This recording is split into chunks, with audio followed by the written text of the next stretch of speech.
वक्फ की अवधारणा एक गहरी जड़ वाली इस्लामी धर्मार्थ बंदोबस्ती दिल्ली सल्तनत से शुरू होकर भारत के इतिहास में बुनी गई है।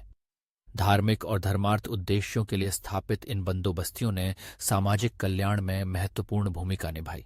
जैसे ही ब्रिटिश राज ने पकड़ बनाई, एक औपचारिक कानूनी संरचना की आवश्यकता स्पष्ट हो गई। 1913 के मुस्लिम वक्फ वैधता अधिनियम ने पारिवारिक वक्फ से जुड़ी कानूनी जटिलताओं को संबोधित किया, जबकि 1923 के मुस्लिम वक्फ अधिनियम ने लेखांकन और पारदर्शिता के लिए आवश्यक नियम पेश किए, संगठित प्रबंधन की नींव रखी। भारत को स्वतंत्रता मिलने के बाद सरकार ने वक्फ प्रशासन को समेकित और आधुनिक बनाने की कोशिश की।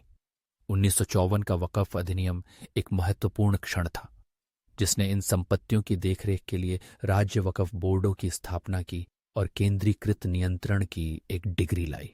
1950 का अधिनियम जल्द ही अपर्याप्त माना गया, जिससे व्यापक वक्फ अधिनियम 1950 में लागू हुआ। इस अधिनियम ने अतिक्रमण, कुप्रबंधन और पारदर्शिता की कमी के बढ़ते मुद्दों को संबोधित करने की मांग की। फिर 2013 के वक्फ संशोधन अधिनियम ने वक्फ न्यायाधिकरणों के माध्यम से विवाद समाधान पर ध्यान केंद्रित करते हुए और लैंगिक समावेशिता को बढ़ावा देते हुए सुधारों की परतें जोड़ी। हाल ही में वक्फ संशोधन विधेयक 2025 इन लंबे समय से चली आ रही समस्याओं को संबोधित करने का नवीनतम प्रयास है। इसका उद्देश्य तकनीकी आधुनिकीकरण और अधिक कुशल विवाद समाधान तंत्र के माध्यम से अधिक पारदर्शिता और जवाबदेही लाना है। हालांकि इस विधेयक ने महत्वपूर्ण राजनीतिक और सामाजिक बहस को जन्म दिया है। वक्फ बोर्डों में गैर मुस्लिम सदस्यों को शामिल करना विवाद का एक मुख्य बिंदु रहा है। आलोचकों ने संभावित सरकारी दखल और अल्पसंख्यक अधिकारों के क्षरण के बारे में चिंता व्यक्त की है।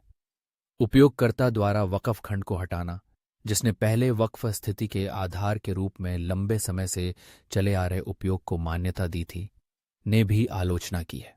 इसके अलावा वक्फ संपत्तियों के रूप में दावा की गई सरकारी संपत्तियों के प्रबंधन ने संभावित संघर्षों और स्पष्ट, निष्पक्ष, न्यायिक निर्णय की आवश्यकता के बारे में चिंताएं जताई हैं।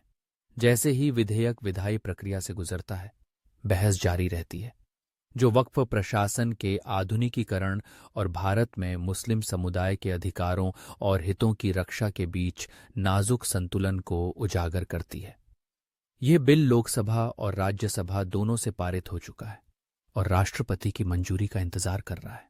यदि आपको यह सामग्री पसंद आ रही है और आप भविष्य में अपलोड होने वाले अपडेट से जुड़े रहना चाहते हैं, तो कृपया चैनल को सब्सक्राइब करने पर विचार करें। आपका समर्थन हमें और अधिक वीडियो बनाने में मदद करता है और जब भी हम कुछ नया रिलीज करते हैं तो आपको सूचित किया जाएगा।